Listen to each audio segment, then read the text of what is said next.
Hi dear friends, Assalamu alaikum. ഇന്ന് ഞാൻ വന്നിട്ടുള്ളത് വളരെ വേഗം ചെയ്തെടുക്കാൻ പറ്റിയ നെയ്യപ്പത്തിന്റെ റെസിപ്പി ആയിട്ടാണ്. ഇത് ഗോതമ്പ് മാവ് വെച്ചിട്ടാണ് ചെയ്തിട്ടുള്ളത്. ഒരു 5-10 മിനിറ്റ് കൊണ്ട് തന്നെ നമുക്ക് ചായക്ക് വേണ്ടി റെഡിയാക്കി എടുക്കാൻ പറ്റും. ഒരു 250 ഗ്രാം ശർക്കര ഒന്ന് ചെറുതായിട്ട് കട്ട് ചെയ്തിട്ട് കുറച്ച് വെള്ളം ഒഴിച്ചിട്ട് മെൽറ്റ് ആവാനായിട്ട് വെച്ചിട്ടുണ്ട്. ശർക്കര ഒന്ന് മെൽറ്റ് ആയി വരുന്ന സമയത്ത് ഇതിലേക്കുള്ള തേങ്ങാക്കൊത്തൊക്കെ ഒന്ന് ഫ്രൈ ആക്കി എടുക്കാം. അപ്പോൾ ഒരു ഫ്രൈയിങ് പാൻ ചൂടാക്കിയിട്ട് അതിലേക്ക് 1 ടേബിൾ സ്പൂൺ നെയ്യ് ചേർത്ത് കൊടുക്കുന്നുണ്ട്.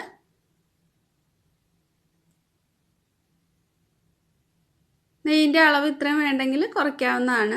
ഒരു തേങ്ങാക്കൊത്തൊന്ന് ഫ്രൈ ആക്കാൻ വേണ്ടിയിട്ട് മാത്രം ചേർത്ത് കൊടുത്താൽ മതി. ഒരു കൈപ്പിടി നിറയും തേങ്ങാക്കൊത്ത് ചെറുതായിട്ട് കട്ട് ചെയ്തിട്ടാണ് ചേർത്തിട്ടുള്ളത്. അതൊന്ന് ചെറുതായിട്ടൊന്ന് മൂത്ത് വരുമ്പോൾ ഇതിലേക്ക് 1 ടേബിൾ സ്പൂൺ എള്ള് ചേർത്ത് കൊടുക്കാം. ജീരകത്തിൻ്റെ ടേസ്റ്റ് ഇഷ്ടമാണെങ്കിൽ ഒരു 2-3 നുള്ളു ജീരകം കൂടെ ചേർത്ത് കൊടുക്കാം. അപ്പോൾ ഇതായിട്ടുണ്ട്, ഇത് മാറ്റി വയ്ക്കാം. ശർക്കര നന്നായിട്ട് ഇപ്പോൾ മെൽറ്റായി വന്നിട്ടുണ്ട്. ഫ്ലെയിം ഓഫ് ചെയ്തിട്ടുണ്ട്. ഇതിന് ഈ ചൂടോടെ തന്നെയാണ് നമ്മൾ മാവിലേക്ക് ചേർത്ത് കൊടുക്കുന്നത്. ഒരു ബൗളിലേക്ക് 1.5 കപ്പ് ഗോതമ്പ് മാവ് ചേർക്കുന്നുണ്ട്. അപ്പോൾ കപ്പളവില്ലെങ്കിൽ ഗ്ലാസ്സിൽ വേണമെങ്കിലും അളന്നെടുക്കാവുന്നതാണ്.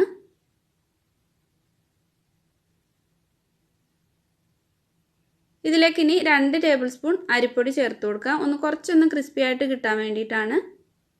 ഇതിലേക്ക് ഒരു 1/2 ടീസ്പൂൺ ഏലക്ക പൊടിച്ചത് ചേർത്തിട്ടുണ്ട്. അതുപോലെ ഒരു 1/4 ടീസ്പൂൺ ചെറിയ ജീരകം വറുത്ത് പൊടിച്ചിട്ടുള്ളതാണ്.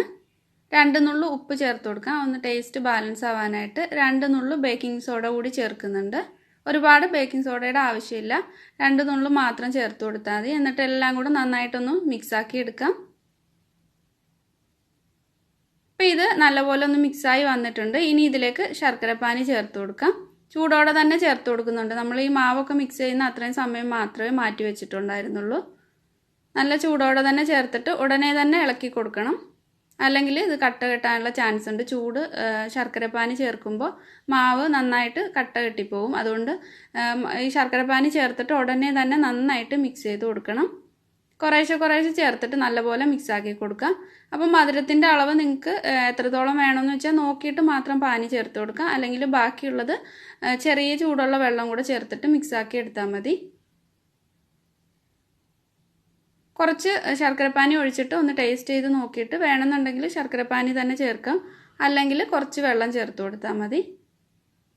എന്നിട്ട് നന്നായിട്ട് മിക്സാക്കി എടുക്കാം. ഇതിലേക്ക് തേങ്ങാക്കൊത്ത് ഫ്രൈ ആക്കിയത് കൂടി ചേർത്തിട്ടുണ്ട്, നെയ്യോടെ തന്നെ ചേർത്ത് കൊടുത്തിട്ടുണ്ട്. അപ്പോൾ ഒരു നല്ല ടേസ്റ്റ് ഉണ്ടാവും. ബാക്കി വെള്ളത്തോട് ചേർത്തിട്ട് മിക്സാക്കി എടുക്കാം.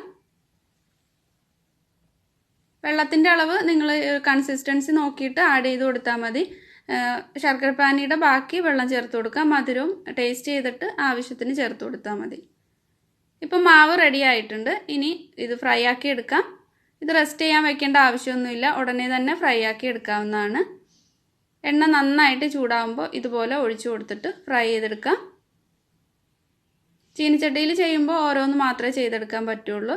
ഫ്രൈയിങ് പാനിലൊക്കെ കൂടുതൽ എണ്ണ ഒഴിച്ചിട്ട് ചെയ്യുകയാണെങ്കിൽ അതിൽ കൂടുതലായിട്ട് ചെയ്തെടുക്കാം. ചീനിച്ചട്ടി ചെയ്യുന്നതാണ് ഒന്നുകൂടെ ഒരു നല്ല ഷേപ്പ് കിട്ടാനും ടേസ്റ്റ് കിട്ടാനും നല്ലത്.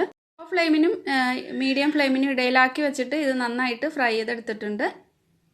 ഇതുപോലെ തന്നെ ബാക്കിയുള്ളതെല്ലാം ഫ്രൈ ചെയ്തെടുക്കാം. അപ്പോൾ ഒഴിക്കുമ്പോൾ ഒരുപാട് മാവ് കൂടുതലായിട്ട് ഒഴിക്കരുത്, അങ്ങനെയാകുമ്പോൾ ഉള്ളു നന്നായിട്ട് കുക്കായിട്ട് കിട്ടില്ല. അതുപോലെ ഫ്ലെയിം കൂട്ടി വെച്ചിട്ട് ഫ്രൈ ആക്കി എടുക്കരുത്, ഉള്ളിൽ വേവാതിരിക്കും. അതുകൊണ്ട് ഒരു മീഡിയത്തിനും ലോയ്ക്കും ഇടയിലാക്കി വെച്ചിട്ട് നന്നായിട്ട് ഫ്രൈ ചെയ്തെടുക്കാം. നമ്മൾ അല്ലാതുള്ള അരി വെച്ചിട്ട് ചെയ്യുന്ന നെയ്യപ്പം പോലെ തന്നെ നല്ല ക്രിസ്പി ആയിട്ട് തന്നെ കിട്ടും.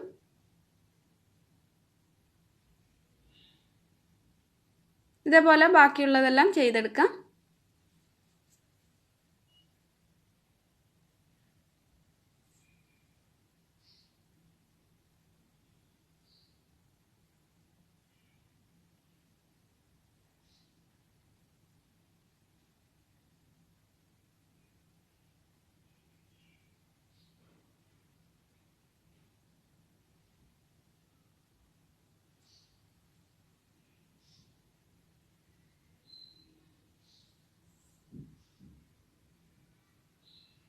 ഇത് ആദ്യം ചെയ്തിട്ടുള്ള നെയ്യപ്പമാണ്. നന്നായിട്ട് തന്നെ വന്നിട്ടുണ്ട്, ഉള്ളൊക്കെ നന്നായിട്ട് തന്നെ കുക്കായിട്ടുണ്ട്. അപ്പോൾ വളരെ ഈസി ആയിട്ട് തന്നെ ചെയ്തെടുക്കാൻ പറ്റിയിട്ടുള്ള ഒരു നെയ്യപ്പമാണ്. ഒരു 5 മിനിറ്റൊക്കെ മതി ഈ ഒരു നെയ്യപ്പം റെഡിയാക്കി എടുക്കാനായിട്ട്. അപ്പോൾ ഇതെല്ലാവരും ഒന്ന് ട്രൈ ചെയ്ത് നോക്കുക. ട്രൈ ചെയ്ത് നോക്കുന്ന സമയത്ത് ഫീഡ്ബാക്ക് അറിയിക്കുക. നിങ്ങൾക്ക് ഈ വീഡിയോ ഇഷ്ടമായിട്ടുണ്ടെങ്കിൽ ഇപ്പോൾ തന്നെ ലൈക്ക് ചെയ്യാത്തവരൊക്കെ ഒന്ന് ലൈക്ക് ചെയ്യുക. അതുപോലെ സബ്സ്ക്രൈബ് ചെയ്യാത്തവർ സബ്സ്ക്രൈബ് ചെയ്തിട്ട് സപ്പോർട്ട് ചെയ്യുക. നിങ്ങളുടെ ഫ്രണ്ട്സിനോ ഫാമിലിക്കൊക്കെ ഒന്ന് ഷെയർ ചെയ്ത് കൊടുക്കുന്ന കാര്യവും മറന്നു പോകരുത്. അപ്പോൾ പുതിയ നല്ലൊരു വീഡിയോ ആയിട്ട് വീണ്ടും കാണാം. താങ്ക്